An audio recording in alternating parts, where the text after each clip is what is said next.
C'est l'un des romans que j'ai le plus aimé dans cette rentrée littéraire, Au grand jamais de Yakuta Alika-Vazovitch aux éditions Gallimard.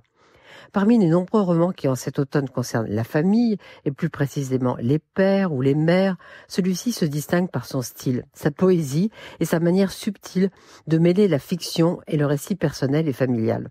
Comme le prouve cette phrase. On grandit autant dans un pays, dans un foyer, que dans certaines histoires. Mais ces histoires ne sont pas toutes égales. Il y en a une qui prend le dessus. Ce peut être la plus douloureuse, ce peut être la plus séduisante. Une chose est sûre, ce n'est pas toujours la plus vraie. Longtemps, Yakuta Alika-Vazovitch a pensé qu'elle n'avait rien à dire sur sa mère. Mais soudain, on l'appelle pour lui dire que cette mère est morte, dans son fauteuil. Une femme disparaît, écrit Yakuta Alika-Vazovitch. Quel cliché. Et puis un jour, ce n'est plus un cliché.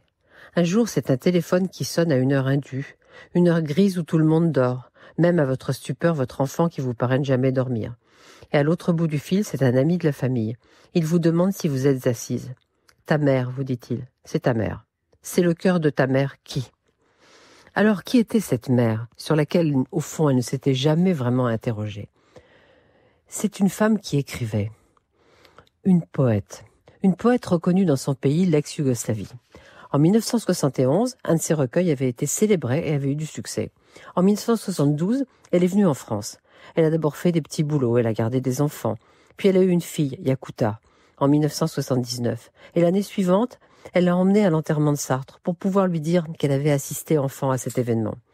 Et petit à petit, elle a cessé d'écrire. Elle s'est tue. Que s'est-il passé ?